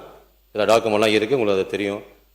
இன்றைய நாட்களில் எல்லா டிவி சென்டர்லையுமே மாவட்ட ஆட்சியர் மூலமாக, ஆர்டிஓ மூலமாக, டிஎஸ்ஓ மூலமாக, நானே தனியாக டைரெக்டாக அங்கெல்லாம் போய் வேளாண்மை துறை அமைச்சர் மூலமாக போய் நேரடியாக அவங்களை சந்தித்து உடனே ப்ரொக்யூர் பண்ணுறது பண்ணிக்கிட்டே இருக்கோம். எங்கேயுமே பெண்டிங் இல்லை. நம்ம பேப்பர்லாம் படிச்சிருக்கோம், நேற்று முன்னாடி தான் போட்டிருக்காங்க. எல்லா மாவட்டம், முக்கியமாக டெல்டா மாவட்டங்களில் கடந்த ஆண்டு காலங்களில் இருந்த டிஃபிகல்ட்டியை கூட இந்த தடவை அதிகப்படியான ஸ்டோரேஜ் பிளேஸையும் அதிகப்படியான கேப்பையும் அதிகப்படுத்தி கொடுத்துருக்கோம். இது முந்தைய ஆட்சி காலங்கள்லாம் 25 லட்சம் 30 மெட்ரிக் டன் தான் ப்ரொக்யூர்மெண்ட் நடக்கும். நம்மளோட முதலமைச்சர் ஆட்சி காலங்களில் கிட்டத்தட்ட 45 62 லட்சம் மெட்ரிக் டன் வரைக்கும் ப்ரொக்யூர்மெண்ட் பண்ணியிருக்கோம். எல்லா மாவட்டங்களுமே, குறிப்பாக சொல்ல போனால் டெல்டா மாவட்டத்தில் மட்டுமே கடந்த செப்டம்பர் 2025 நேற்று வரை 62,53,000 மெட்ரிக் டன்னுக்கு ப்ரொக்யூர்மெண்ட் பண்ணியிருக்கோம். அது அந்த ரீஜன்லேருந்து அங்கே அறிவியாளருக்கு அனுப்பி அதையும் ஓப்பன் குடோன் இல்லாமல் நெல்மணிகள் தவிர எல்லா மற்ற ரீஜனுக்கும் அனுப்பி பாதுகாப்பாக வச்சுருக்கோம். எல்நோ தாக்குதல் வந்தால் கூட ஏதாவது சூழ்நிலைகளில் நெல் அறைக்கு அனுப்ப முடியாதோ, ப்ரொக்யூர்மெண்ட் கம்மி, குறுவை சம்பா வரும்போதோ, நடவு கம்மியாக இருக்கும், விவசாயம் பண்ண முடியாத சூழ்நிலை வந்தால் கூட அரிசி பஞ்சம் வரக்கூடாதுங்கிறதுனாலையும் நெல்லில் பிரச்சனை வரக்கூடாது மிக தெளிவாகவும் மிக குறிப்பாகவும் எல்லா இடங்களையும் மற்ற ரீஜனுக்கு கூட திருச்சி, தஞ்சாவூர், கும்பகோணம் உள்ளிட்ட மாவட்டங்களும் சரி, சென்னை, கடலூர் இந்த பகுதியெல்லாம் கூட நெல் கொள்முதலை அதிகப்படுத்தி அங்கேயும் ஸ்டோர் பண்ணுறதுக்கு வழிவகை பண்ணிக்கிட்டு இருக்கோம். நன்றி. உறுப்பினர் அவர் தானே பேசுகிறவங்க, அவர் மூலமாக சொல்லுங்கள். அவர் மூலமாக நீங்கள் கருத்து சொல்லலாம். சொல்லுங்கள் சார், சொல்லுங்கள். மாண்புமிகு பேரவைத் தலைவர்களே, மாண்புமிகு உணவுத்துறை அமைச்சர்கள், அதாவது டிபிசி திறப்பதற்கு அந்தந்த கட்சிக்காரர் தான் திறக்கிறாங்கன்னு சொல்கிறார், தவறான தகவல் சொல்கிறார். கடந்த ஆட்சியில் ஒரு நெல் நேரடி கொள்முதல் திறக்கணும்னா மாவட்ட ஆட்சி தலைமையில் ஒரு குழு, மாவட்ட ஆட்சித்தலைவர், மாவட்ட ஆட்சித்தலைவருடைய நேர்முக உதவியாளர் விவசாயம், கூட்டுறவு சங்கத்துடைய இணைப்பதிவாளர், வேளாண்மை இணை இயக்குனர், 2 விவசாய சங்க பிரதிநிதி, எங்கள் சிவில் சப்ளையினுடைய ஆர்எம், எஸ்ஆர்எம் 7 பேர் கொண்ட குழு அமைக்கப்பட்டு மக்கள் பிரதிநிதிகள், விவசாயிகள் எங்கெங்கே நேரடி கொள்முதல் செய்ய வேண்டும், நான் பேசுகிறேன், அப்புறம் நீங்கள் பேசு, கொள்முதல் செய்ய நெல் கொள்முதல் அமைக்க வேண்டும் என்று கோரிக்கை வைக்கிறார்களோ, விவசாய குறைதீர்க்கும் கூட்டத்தில் கேட்குறாங்களோ, அங்கெங்கெல்லாம் நேரடி கொள்முதல் நிலையம் திறந்தோம். அது 2024-25 4000 இடங்களில் நேரடி கொள்முதல் நிலையம் திறந்தது திராவிட முன்னேற்ற கழக ஆட்சியில் தான். 1972 சிவில் சப்ளை ஆரம்பிக்கப்பட்ட காலத்திலிருந்து 4000 இடத்துல நேரடி கொள்முதல் திறக்கப்பட்டது 2024-25. இப்போ அமைச்சர் சொன்னார், அரிசி இப்படி கருப்பு இருக்குது. திராவிட முன்னேற்ற கழக அரசு பொறுப்பேற்ற பின்பு இந்திய உணவு கழகம் என்ன சொல்லியிருந்தாங்கன்னா, ஒரு கண்டிஷன், எல்லா அரிசி ஆலைகளிலும் கலர் சாட்டர் இயந்திரம் பொருத்தம்னு சொல்லி ஒரு நாம்ஸ் கொண்டாந்துருந்தாங்க. கடந்த காலத்தில் அது பொருத்தப்படவில்லை. திமுக ஆட்சி வந்ததை முதலமைச்சர் சொன்னார், அரிசி தரமான அரிசி மக்களுக்கு வழங்கணும்னு சொல்லி அண்ணன் ஸ்டாலின் அவர்கள். கடந்த காலத்தில் 376 மில்லு தான் இருந்துச்சு. ஆனால் நாங்கள் வந்தவரை 623 அரிசி ஆலைகளை உயர்த்தி எல்லா ஆலையிலும் கலர் சாட்டர் இயந்திரம் 30 லட்சம் ரூபா 50 லட்சம் ரூபா பெருமான அந்த இயந்திரங்களை பொருத்தி பழுப்பு கருப்பு இல்லாத அரிசி கடந்த மே மாதம் வரை மக்களுக்கு வழங்கினோம். எந்த தமிழ்நாட்டில் இருக்கின்ற 38,000 நியாய விலை கடையிலும் எங்கேயுமே அரிசி மக்கள் குறைவாக, அதாவது தரமான அரிசி இல்லை என்று எங்கேயுமே புகார் வரல. மக்கள் மகிழும் வண்ணம் தான் நாங்கள் அரிசியை வழங்கினோம் என்பதை மாண்பு பேரவைத் தலைவர் வாயிலாக நான் தெரிவிக்க விரும்புகிறேன். அதே மாதிரி அதாவது தவறு நடக்குன்னு சொன்னார். அதுக்கு முதலமைச்சர் என்ன சொன்னார் தெரியுமா? ஆட்சிக்கு வந்த உடனே 2021ஆம் ஆண்டு டிசம்பர் 31ஆம் தேதி தஞ்சையில் நடைபெற்ற அரசு விழாவில் என்ன சொன்னார் தெரியுங்களா? விவசாயம் இந்த நெல் பிள்ளை வாங்குற இடத்துல எந்த பிரச்சனையும் வரக்கூடாதுங்கிறதுக்காக அங்க இருக்கின்ற வேலை பார்க்கின்ற தொழிலாளர் பெருமக்களுக்கு மூட்டைக்கு 3 ரூபா தான் கோழி கொடுத்துட்டு இருந்தாங்க. அதை 10 ரூபா உயர்த்தி கொடுத்தாரு. பட்டியலெழுத்தர் உதவுவர் காவலருக்கு சம்பள உயர்வை உயர்த்தி கொடுத்தார். தினப்படி 120 ரூபா பட்டியலத்திற்கு, அதே மாதிரி உதவருக்கு 120 ரூபா, காவலருக்கு 80 ரூபாய்ன்னு சொல்லி உயர்த்தி கொடுத்து ஆண்டுக்கு 83 ரூபாய் கூடுதல் செலவானாலும் பரவாயில்ல, அதை உயர்த்தி கொடுத்து எந்த தவறு வரக்கூடாது. அதே மாதிரி நம்ம தமிழ்நாடு நுகர்வோர் வாணிப காலத்தில் 6 அலைபேசி எண், கட்டணமில்லா அலைபேசி எண், யார் புகார் தெரிவித்தாலும் உடனே நடவடிக்கை எடுக்கணும்னு சொல்லி ஒவ்வொரு டிபிசிலையும் புகார் பெட்டி, அதே மாதிரி பிளக்ஸ் போர்டு வச்சு எந்த தவறு நடந்தாலும் உடனடியாக நீங்கள் அலைபேசியில் பேசினா உடனடியாக நடவடிக்கை எடுக்கப்படும் என்று அறிவித்து நல்லாட்சி நடத்தினோம். அதே மாதிரி மக்களுக்கு தரமான அரிசி வழங்கணும். கடந்த காலத்தில் அதாவது 64 லட்சம் மெட்ரிக் டன் நான் கொள்முதல் பண்ணணும்னு சொல்றார், தவறான தகவல். திமுக ஆட்சியில் தமிழ்நாடு நுகர்வோர் வாணிப கழகம் தோன்றிய காலத்திலிருந்து 2024-25 48 லட்சம் மெட்ரிக் டன் கொள்முதல் பண்ண சரித்திர சாதனை. சென்ற ஆண்டு 2025 செப்டம்பர் 1ஆம் தேதியிலிருந்து மே 9ஆம் தேதி வரைக்கும் 54 லட்சம் மெட்ரிக் டன் கொள்முதல் செய்து வரலாற்று சாதனை படைத்தது திராவிட முன்னேற்ற கழக அரசு, மாண்புமிகு அண்ணன் மு.க. ஸ்டாலின் ஆட்சி என்பதை இந்த நேரத்தில் தெரிவித்துக் கொள்கிறேன். பொதுப்பணித்துறை அமைச்சர் அவர்கள். மாண்புமிகு பேரவைத் தலைவர் அவர்களே, நம்முடைய மூத்த உறுப்பினர் முன்னாள் விவசாயத்துறை அமைச்சர், விவசாயத்துறை அமைச்சராக இருந்தனால அவருடைய துறை சார்ந்த விஷயங்கள் தெரியும், நாங்கள் ஒத்துக்கொள்கிறோம். 5 வருஷமா ஆட்சியில் இருந்திருக்காங்க, நம்ம 3 மாசமா இருக்கிறோம். இந்த ஒப்பீடுங்கிறதே நான் தவறுன்னு சொல்ல விரும்பல, நியாயமானு கேட்கிறேன். நம்பர் 1. 2 கேள்விதான் கேட்கிறேன் விவசாயத்துறை அமைச்சரை பார்த்து. 200 உங்களை பார்த்து தான் பேசணும். முன்னாள் அமைச்சர் முன்னாள் அமைச்சர் 200 தொகுதிகளில் வெல்வோம், நாங்கள் தான் அடுத்த ஆட்சி அமைப்போம்ங்கிறதை உறுதியாக திராவிட முன்னேற்ற கழகம் நம்பியது. அதில் மாற்று கருத்து இருக்காதுன்னு திராவிட முன்னேற்ற கழகத்தில் இருக்கக்கூடிய சட்டமன்ற உறுப்பினர்கள்ட்ட நான் பதிவு பண்ணுறேன். ஆனால் எங்களுடைய முதலமைச்சர் அவர் ஒரு விவசாயி சொன்னார் அப்படின்னு 3 முறை பதிவு பண்ணார். அவருடைய முதல் பிரச்சாரம் காலடி பட்டது பரந்தூர் ஒரு விவசாயிகளுக்கு உதவியாக இருப்பதற்காக. அப்பொழுதே சொன்னார், என்னுடைய வாழ்க்கை விவசாயிகளுக்காக இருக்கணும். அப்படி சொன்ன எங்களுடைய மேனிஃபெஸ்டோல நாங்கள் சொன்னோம் விவசாய கடன் தள்ளுபடின்னு. அதை முயற்சியாக எடுத்து 5,932 கோடி ரூபாயை தள்ளுபடி செய்திருக்கிறார். ஆனால் 200 தொகுதியில் வெல்வோம் சொன்ன திமுக தன்னுடைய தேர்தல் அறிக்கையில விவசாய கடன் தள்ளுபடி பேசவே இல்லை. அது அவரே ஒத்துக்கிட்டார். நாங்க அண்ணனே ஒத்துக்கிட்டார். அண்ணனே எம்ஆர்கே பன்னீர்செல்வம் அண்ணனே ஒத்துக்கிட்டார். நாங்க விவசாய கடன் தள்ளுபடி பத்தி பேசவே இல்லை. விவசாய கடன் பத்தி ஏன் பேசல? அப்ப விவசாயிகளுக்கு கடன் இருக்குமா இல்லையாங்கிறது முன்னாள் விவசாயத்துறை அமைச்சருக்கு தெரியாதா? அப்பொழுது உங்களுக்கு அந்த எண்ணமே முதல் கிடையாது. நீங்கள் ஆட்சியில் ஒருவேளை வந்திருந்தாலும் அந்த எண்ணம் உங்களுக்கு கிடையாது. ஆனால் அந்த எண்ணம் எங்க தலைவருக்கு இருந்திருக்கு. ஒன்னே ஒன்னு இந்த அவையில பதிவு பண்றேன். அவர் சொல்லல, செயல்படக்கூடியவர் எங்கள் தலைவர். சொன்னால் செய்வார். நம்பர் 1. நம்பர் 2, இந்த அறிவிப்பை இப்பொழுது வரலாற்று ரீதியான ஒரு அறிவிப்பை கொடுத்தார். சன்னர் நகர் நெல்லுக்கு 2750 ரூபாய், 2600. உங்களை மாதிரி எங்களுக்கு கமெண்ட் பண்ண தெரியும். சபாநாயகர்களே, இதை நீங்கள் மரபுப்படி அவங்களும் நடந்துக்கணும் நாங்கள் கேட்டுக்கிறோம். ஏன்னா எங்களோட உறுப்பினர்கள் மரபுப்படி இருக்கிறாங்க. கரும்புக்கு 4000 ரூபாய் கொடுக்கிறோம். இதற்கு பின்பு எதற்காக இதை முதலமைச்சர் உயர்த்தினார்? விவசாயி கிட்ட அவர் என்ன கேட்டார்? வந்தவனே விவசாயி கிட்ட கேட்டார். PR பாண்டியன் அவர்களை பார்த்தாங்க, எல்லா விவசாய சங்கங்களை பார்த்தாங்க, எங்களை அழைத்து எல்லா விவசாய சங்கங்களும் பேச சொன்னாங்க. உடனடியாக ஏன் அந்த அறிவிப்பு கொடுத்தாருன்னா, நம்மளுடைய உணவுத்துறை முன்னாள் முறைத்துறை அமைச்சர் சொன்னார், நமக்கெல்லாம் ஒரு மனசாட்சின்னு ஒன்று இருக்கணும். இதுவரைக்கும் நம்ம இங்க இருக்கக்கூடிய இல்ல அவரோ ரேஷன் கடையில இருந்து அரிசி வாங்கி நம்ம வீட்டில் சாப்பிட்டு இருப்போமா? மக்களுடைய பிரச்சனை இது, உண்மையான மக்களுடைய பிரச்சனை. பெரும்பாலும் முதல்வருடைய கவனத்திற்கு வந்தது இலவசமாக கொடுக்கக்கூடிய அரிசி மக்கள் வீட்டில் சாப்பிட முடியாத அளவுக்கு தரம் குறைந்திருக்கு. அதற்கு உடனடியாக முதலமைச்சர் சொன்னார், உடனடியாக 2750 சன்னரக நெல்லுக்கு விலை ஏற்றுவோம். அந்த நெல் அதிகமாக உற்பத்தி படும் பொழுது அந்த நெல்லை மக்களுக்கு கொடுங்கன்னு சொன்னதுக்காக இன்னைக்கு 2750 ரூபாய் ஏத்திருக்காரு. இதை எதற்காக ஏத்திருக்காருன்னு புரியணும். உணவுத்துறையில இப்ப இருக்க அரிசியோட நல்ல குவாலிட்டியான அரிசி கொடுக்கணும், சன்னரக அரிசி கொடுக்கறதுக்காக இந்த ஸ்கீமை கொண்டு வந்திருக்கார். நம்பர் 1. 4000 ரூபாய் எதற்காக கரும்புக்கு ஏத்திருக்காரு அப்படின்னா, விவசாயத்துறை அமைச்சர் சொல்லணும், முன்னாள் விவசாயத்துறை அமைச்சர் அண்ணன் சொல்லணும், கரும்போடைய ஏக்கர் பரப்பளவு இந்த 5 வருஷத்துல, கடந்த 5 வருஷத்துல எத்தனை லட்சம் ஏக்கர்ல இருந்து எத்தனை லட்சம் ஏக்கர் குறைஞ்சிருக்கு. குறிப்பாக வட மாவட்டத்தில் இருக்கக்கூடிய அமைச்சர் இங்க இருக்கு, முன்னாள் அமைச்சர் வேலுன்னு இருக்கிறாரு.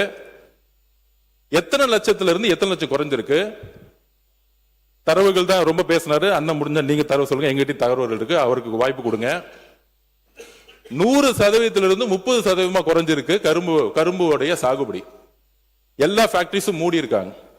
தமிழ்நாட்டிற்கு தேவையான சர்க்கரை அளவு இதே மாதிரி நம்மளுடைய விவசாயிகள் கரும்பு பயிர்கள் பண்ணலாம். நாளைக்கு மகாராஷ்டிரால இருந்து இறக்குமதி பண்ணக்கூடிய நிலைமை வரும். இன்றைக்கு மகாராஷ்டிரால இருந்து வந்துட்டு இருக்கு.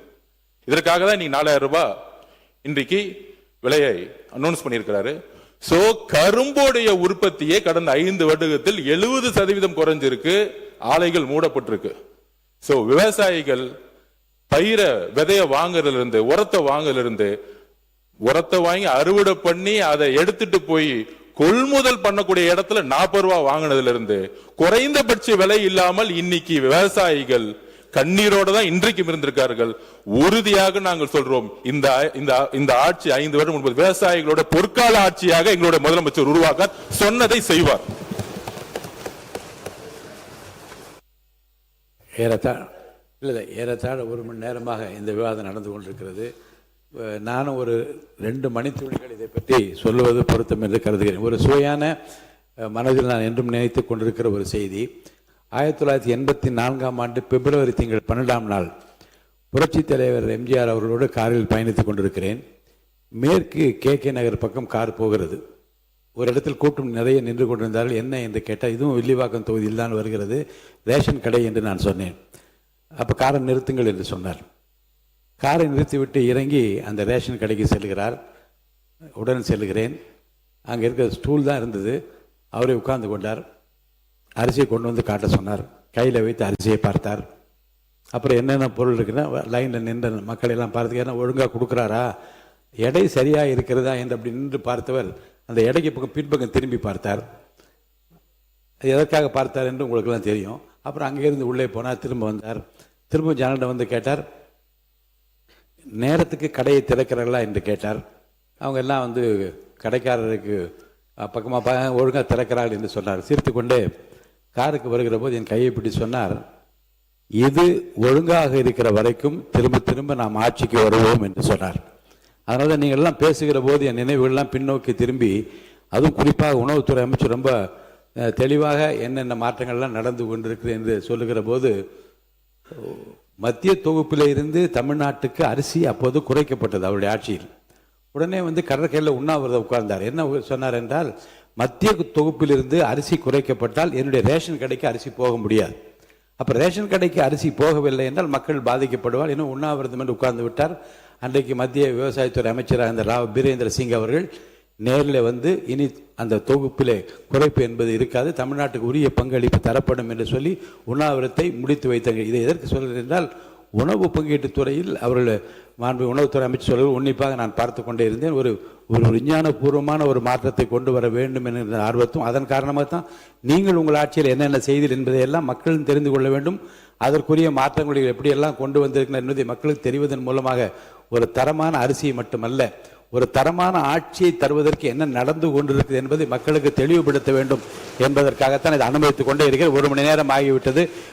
உறுப்பினர் அவர்கள் இன்னும் இதை பற்றியெல்லாம் பேசுவதற்கு மானிய கோரிக்கைகள்லாம் வருகிறது. நன்றி கூறி முடிக்கும்படி கேட்டுக்கொள்கிறேன். நான் மிகு பேரவைத் தலைவர்களே, நாங்கள் கேட்டது எங்களுடைய குறுவை தொகுப்பு. நாங்கள் கேட்டது குறுவையில் வறட்சி, குறுவை பயிர் வறட்சி நிவாரணம் வேண்டும் என்று கேட்டோம். வறட்சி நிவாரணம் வேண்டும் கேட்டதான். அப்போ தான் முதலமைச்சர் பேப்பர் படிக்கலையான்னு சொன்னாங்க. குறுவை பயிர் விவசாயிகள் இப்போ வறட்சி ஏற்பட்டு இப்போ 3.5 லட்சம் ஏக்கர் தான் குறுவை பயிர் இப்போ இருக்குது. அதுவே காப்பாற்ற வேண்டும். குறுவை விவசாயத்தை நம்பி உள்ள விவசாயிகளுக்கு நிவாரணம் வேண்டும், வறட்சி நிவாரணம் வேண்டும். அதை குறுவை பொய்த்து போன காரணத்தால் விவசாய தொழிலாளிகளுக்கும் அவர்களுக்கு நிவாரணம் வேண்டும் என்ற கோரிக்கையை எங்களுடைய எதிர்க்கட்சி தலைவர்கள் வைத்திருக்கின்றார்கள். அதுவும் பரிசீலிக்க வேண்டும் என்று கேட்டுக்கிறேன். மாண்புமிகு பொதுப்பணித்துறை அமைச்சர் சொன்னார், அதெல்லாம் கருப்பரிசி திமுக ஆட்சியால் தான் கருப்பரிசியே ஒழிக்கப்பட்டது. எல்லாம் கருப்பு ஸ்லாட்டர் பொருத்திய மில்லு அமைக்க வேண்டும் என்று மாண்புமிகு உணவுத்துறை அமைச்சராக இருந்த சக்கரபாணி அவர்கள் முயற்சி எடுத்து அந்த ஸ்லாட்டர் பொருத்திய எல்லா மில்லுகளுக்கு வேண்டும் என்று அறிவித்தார்கள். இப்போ கருப்பு அரிசி வருவதற்கு காரணம் என்னவென்றால், நீங்கள் இப்போ கொள்முதல் செய்யப்பட்டுள்ள நெல் மூட்டைகள் அப்புறப்படுத்த வேண்டும். 10 லட்சம் மூட்டைகள் இங்கே பொதுவெளியிலே இருக்கிறது. அதை அப்புறப்படுத்தி பாதுகாப்பாக வைக்க வேண்டும். அதே போல் இப்போ பட்ஜெட்டில் பார்த்தா அரசு ஊழியர்களின் ஆசிரியர் ஓய்வூதிய நிதி ஒதுக்கீடு 14,000 கோடி அளவில் குறைக்கப்பட்டுள்ளது. திராவிட மாடல் ஆட்சியின் அரசு ஊழியர்களின் ஆசிரியர் கோரிக்கைக்கு இணங்கி உறுதியளிப்பு ஓய்வு டாப்ஸ் அறிமுகப்படுத்தி 11,000 கோடி அளவில் ஒதுக்கீடு செய்தது. தற்போதைய அரசு 11,000 கோடி முழுமையாக ரத்து செய்துவிட்டு மேலும் 3,000 கோடி அளவில் குறைக்கப்பட்டிருக்கிறது. இதனால் அரசு ஊழியர்கள் மத்தியில் குழப்பமான ஒரு சூழல் நிலை உருவாகியுள்ளது. பழைய பென்ஷன் உண்டா, டாப்ஸ் பென்ஷன் உண்டா என கேள்வி எழுகிறது. அரசு விளக்கம் பட்ஜெட்டில் தெரிவிக்க வேண்டும். ஆக இது அரிசி விலை உயர்கிறது. இப்போ அரிசி விலை இப்போ ஒரு கிலோ 80 ரூபாய் அளவுக்கு உயர்ந்து கொண்டிருக்கிறது. எங்களுடைய ஆட்சி காலத்தில் 40 ரூபாய் 45 ரூபாய் இருந்தது. விலைவாசி உயர்வும் மளிகை பொருட்களை விலவும் உயர்வும் இருந்து கொண்டிருக்கிறது. அதையும் கட்டுப்படுத்த வேண்டும் என்பதை இந்த நிகழ்வாக முதலமைச்சருக்கும் கேட்டுக்கொள்கிறேன், துறை அமைச்சர்களுக்கும் கேட்டுக்கொள்கிறேன். ஆக இந்த பட்ஜெட் பொறுத்தவரையில் கிராமத்தில் பழமை சொல்லுவாங்க, பழைய கல் புது மந்தமாக, அதே கல் தான் அதே புதுசாக மந்த, புதுசாக கலையம் வேறு, அதுதான் புது பட்ஜெட் அது என்று நான் கருதுகிறேன் என்று கிராமத்தில் பேசுகிறாங்க. இதே திமுக பட்ஜெட் கொடுத்தான், வேளாண் பட்ஜெட் கொடுத்தான், அதே தான் படிக்கிறாங்களே. ஆக கூடுதல் பொதுப்பணித்துறை அமைச்சர் சொன்னார்கள், கூடுதலாக விவசாய நம்பிக்கை வந்தது, அதனால தான் போராடுறோம். அதனால் கூடுதலாக நிதியை ஒதுக்கீடு விவசாயிகளுடைய அதிகம் எண்ணிக்கை, விவசாயிகள் கிட்டத்தட்ட தமிழ்நாட்டை வசிக்கின்றவர்களுக்கு 60% விவசாயிகளாக இருக்கின்றார்கள். நாம் கொடுக்கின்ற திட்டம் குறைவான திட்டமாக இருக்கிறது. நாங்கள் கொடுத்தோம். அண்ணா மறுமலர்ச்சி கலைஞர் வேளாண் காவியாடி ஒரு திட்டத்தை ஒதுக்கி அது 12,525 ஊராட்சிகளையும் நாங்கள் முழுமையாக ஒவ்வொரு திட்டத்தையும் கொண்டு சென்றோம். ஆக எல்லா மக்களும் எல்லா விவசாயிகளும் பயன்பெறுகின்ற திட்டம் இது. திட்டம் இவ்வளவு விவசாயிகளுக்கும் திட்டம் கொண்டு வர வேண்டும் என்று உங்களை எல்லாம் கேட்டு வாய்ப்புக்கு நன்றி. இவ்வளவு நேரம் வாய்ப்பு அளித்த மாண்பு சபாநாயகருக்கு நன்றியை தெரிவித்துக் கொண்டு எங்களுடைய எதிர்கட்சி தலைவர் அவர்களுக்கும் என பேசுவதற்கு அனுமதி அளித்து பேசுவதற்கு வாய்ப்பு தந்த எங்களுடைய எதிர்கட்சி தலைவர் மரியாதைக்குரிய உதய ஸ்டாலின் அவர்களுக்கும் நன்றியை தெரிவித்துக் கொண்டு தெரிவித்துக் கொண்டு உறுப்பினர் பேரவைத் தலைவர்களே, பொதுப்பணித்துறை அமைச்சர் அவர்கள் நீங்கள் குறிப்பிடுகிற பொழுது ஏதோ விவசாயிகளுக்கு எங்கள் மீது அக்கறை இருக்கிற காரணத்தினால் நாங்கள் தள்ளுபடி என்று தேர்தல் அறிக்கையிலே சொன்னோம். ஆட்சியில் இருந்த நீங்கள் விவசாய பற்றியே உங்களுக்கு கவனம் இல்லாத காரணத்தினால் நீங்கள் தேர்தல் அறிக்கையிலே கடனை தள்ளுபடி செய்யவில்லை என்று சொன்னீர் என்று ஒரு கருத்தை இங்கே அவர் பகிர்ந்து கொண்டார்.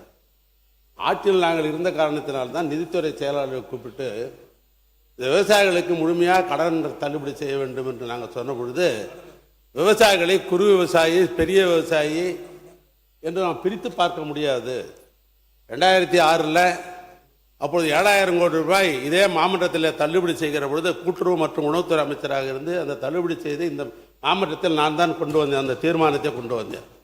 விவசாயிகளை பொறுத்தவரைக்கும் தமிழ்நாட்டில் சிறு விவசாயி குறு விவசாயி பெரிய விவசாயின்னு பார்க்கவே முடியாது. நான் இங்கு இருப்பதற்காக இந்த கருத்தை சொல்லவில்லை. இப்போ என்ன நிலைமை? நீங்கள் சிறு விவசாயி குறு விவசாயி என்று பிரித்த காரணத்தினால் விவசாயி போராடி கொண்டிருக்கிறான். இது எங்களுக்கு தெரிந்தது. நிதித்துறை செயலாளரை கூப்பிட்டு இப்படி தள்ளுபடி செய்யலாம் என்று நான் கேட்ட பொழுது ஏறத்தாழ 19,000 கோடி ரூபாய் தள்ளுபடி செய்ய முடியாது என்று சொல்லிவிட்டார்கள். நாங்கள் தொடர்ந்து மக்களுக்காக செய்து கொண்டிருக்கிற திட்டத்தை தொடர்ந்து நிறைவேற்ற வேண்டும் என்று சொன்னால் விவசாய பக்கத்திலே செய்ய முடியாது என்ற நிலைமை தான்.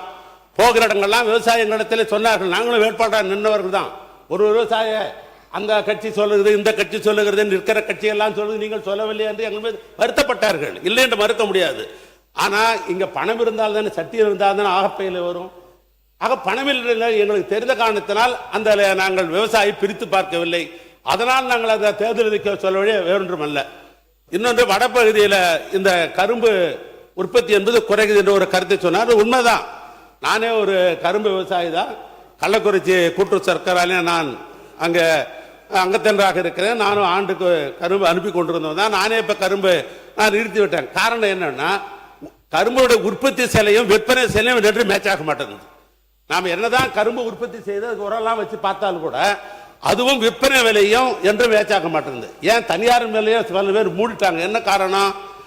இன்றைக்கு வெளிநாட்டு சர்க்கரை இந்தியாவுக்குள்ளே வருகிறது.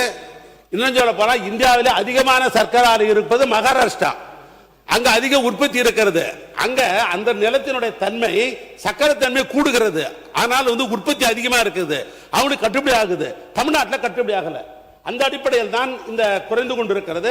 ஆனால் தான் நம்ம சப்போர்ட் பிரைஸ் கொடுக்கிறதுக்கு அரசாங்க காரணம் என்னன்னா, விவசாயிக்கு இது கொடுத்து எப்படியாவது உற்பத்தி செய்யலாம் என்ற அடிப்படையில் தான் நம்ம சப்போர்ட் பிரைஸ் தரோம். ஆனா அதுவும் கட்டுப்படி ஆகல. அதனால தானே ஒழிய இப்ப இந்த ஆட்சி இருக்கிறீங்க, விவசாயிகளுக்கு அதிகமாக கொடுத்து உற்பத்தி செய்வதற்கு பண்ணுங்க, வரவேற்கிறோம். மகாராஷ்டிரா பத்தி சொன்னாரு. மகாராஷ்டிராவுடைய சக்சஸ்ஃபுல் மாடல் சுகர்ல ஏன் அப்படின்னா, கரும்புக்கென்று ஒரு கூட்டுறவு சங்கத்தை உருவாக்கி எல்லாத்துக்கும் ட்ரிப் வாட்டர் மேனேஜ்மெண்ட், எந்த விவசாயம் இருந்தாலும் எத்தனை ஏக்கரா இருந்தாலும், உங்களுக்கு தெரியும் சரத்பவார் அவர்கள் அந்த சர்க்கரையில ரொம்ப முதலமைச்சராக இருக்கும் பொழுது சிறப்பான திட்டங்களை கொண்டு வந்து கரும்பு விவசாயிகளை ஒன்றிணைத்தார்கள். கரும்பு விவசாயிகளுக்கான தனி திட்டங்களை உருவாக்குனாங்க. கரும்பு விவசாயிகளுக்கான ஒரு வாட்டர் மேனேஜ்மெண்ட் இரிகேஷன் ப்ராஜெக்டை உருவாக்குனாங்க. கூட்டுறவு சங்கத்தை உருவாக்குனாங்க. அந்த கூட்டுறவு சங்கம் தான் இன்றைக்கு இந்தியாவிலேயே மகாராஷ்டிராவை கரும்பு உற்பத்தியில், அதாவது சர்க்கரை உற்பத்தியில் நம்பர் 1 மாநிலம் ஆக்கியிருக்கு. இந்த மாதிரி திட்டங்கள் கடந்த 5 வருடங்களில் உருவாக்கப்படாதனால்தான் கரும்போடைய விளைச்சல் கிட்டத்தட்ட 100% 30% இருக்கு. அதுக்கு தான் இன்னைக்கு 4,000 ரூபாய் முதல் முறையாக எங்களுடைய முதலமைச்சர் இந்த ஸ்கீமை அனௌன்ஸ் பண்ணியிருக்கிறார். கரும்பு விவசாயிகளுக்காக தான் அனௌன்ஸ் பண்ணியிருக்காரு. நம்ம அண்ணன் சொன்ன மாதிரியே விவசாயிகளுடைய உற்பத்திக்கும் அதோடைய விற்கக்கூடிய இடத்துக்கும் ஒரு பெரிய கேப் இருக்கிறதுனால தான் மாண்புமிகு முதலமைச்சர் இந்த அனௌன்ஸ்மெண்ட் பண்ணியிருக்கிறாரு. எப்படி மகாராஷ்டிரா வந்து சுகர்ல நம்பர் 1 இருக்கோ, கூடிய விரைவில் எங்களுடைய முதலமைச்சருடைய திட்டங்கள் மூலம் மகாராஷ்டிராவுக்கு ஈக்குவலா தமிழ்நாடு கரும்பு உற்பத்தியில் வரும்ங்கிறத நாங்கள் பதிவு பண்றோம். மாண்புமிகு பேரவைத் தலைவர்களே, மாண்புமிகு பொதுப்பணித்துறை அமைச்சர்கள் கரும்பு விளைச்சலை நாங்கள் குறைத்ததாக அவர் சொல்லுகிறார். ஆனால் கரும்பு விவசாயிகளுக்கு நாங்கள் வந்து எப்போ கொடுக்க வேண்டிய தொகை எல்லாத்தையும் முழுமையாக ஆண்டுதோறும் ஆதந்தோறும் கொடுத்து விட்டோம். முற்றுமாக கரும்பு விவசாயிகளுக்கு எந்த விலை கிடையாது. அதே போல் கேட்ட தொகையும் கொடுத்து விட்டோம். 4000 கொடுப்பதற்கு நாங்கள் அப்போ அறிவித்து இப்போ ஜிஓ போடாமல் விட்டாச்சு. அப்போ அந்த ஜிஓ இப்போ போட்டிருக்கீங்க, அந்த ஜிஓ இப்போ போட்டிருக்கீங்க 4000 ரூபாய்க்கு. ஆக இப்போ வந்து அதே போல் கரும்பு காரணம் அதிகமாக பயிர் காரணமாக பொக்கோப்பை என்ற நோய் புதிய நோய் உருவாக காரணத்தால் கரும்புவை ஒரே கரும்பு யூஸ் பண்ணுறவங்க அதை கரும்பை அழித்து விட்டு மறுபயிரை செய்து விட்டு தான் மற்ற பயிர் போட வேண்டும் என்ற காரணத்தால் விவசாயிகள் இந்த கரும்பு பயிர் போடுவதற்கு தொய்வு ஏற்பட்டது. ஆக இப்போ ஏன்னா கரும்பு பயிர் போடுவதற்கு இப்போ பொக்கோப்பை என்ற நோய் வந்த காரணத்தால் அந்த கரும்பு அங்கே பயிர் செய்யும் காரணமே. நானே 60 ஏக்கர் கரும்பு விவசாயம் பண்ணவன். ஆனால் அந்த பொக்கோப்பை தாக்கம் ஏற்பட்டதாக இப்போ 10 ஏக்கரில் நாங்கள் விவசாயம் பண்ணுறோம். ஆக வந்து விவசாயிகள் மோட்டிவேஷன் பண்ண வேண்டிய இப்போ ஆட்சி புதிய ஆட்சி ஒரு பொறுப்பேற்ற மகாராஷ்டிராவில் பண்ணுறோம். அது வேற அந்த கிளைமேட்டு வேற. அங்கே உள்ள கிளைமேட் வந்து 12 டன் 12 இது வரும் ரெக்கவரி வரும். இங்கே நம்முடைய பயிருடைய மண்ணுடைய கிளைமேட்டுடைய தன்மை நம்முடைய கரும்பு பயிர் வருவதற்கு வாய்ப்பு, ரெக்கவரி அதிகம் வருவதற்கு குறைவு. நம்முடைய மண் கிளைமேட்டு, அதனால் அது தாங்கக்கூடிய கரும்பு ஆராய்ச்சிகள் செய்து இருந்தாக முன்னேற்றம் வந்து கொண்டிருக்கிறது. அது வேளாண் கல்லூரி அதே போல் அதையும் செய்திட வேண்டும். அதே போல் இன்னொரு கோரிக்கை, இப்போது இந்த பட்ஜெட்டில் வந்து வேளாண் பழைய பயிர்கள் விளைச்சல், அதாவது இப்போ பாரம்பரிய நெல்லுக்கு நீங்கள் முக்கியத்துவம் கொடுக்கவில்லை, இந்த பட்ஜெட்டில் அறிவிக்கலை. ஏன்னா பாரம்பரிய நெல்லுக்கு சுகர் இப்போது அதிகமாக சுகருக்குனாக சிவன் சம்பா என்ற நெல்லை நாங்கள் வேளாண் பல்கலைக்கழகத்தில் நாங்கள் இருக்கும்போது உற்பத்தி செய்து அதனுடைய சர்க்கரை தன்மைக்கு சர்க்கரை குறைவாக உள்ளார் சிவன் சம்பா, அதை சாப்பிட வேண்டும், உணவு வேண்டும். அதுக்காக தான் நான் இருக்கும்போது வேளாண் பல்கலைக்கழகத்தில் அந்த புதிய அரிசியை நாங்கள்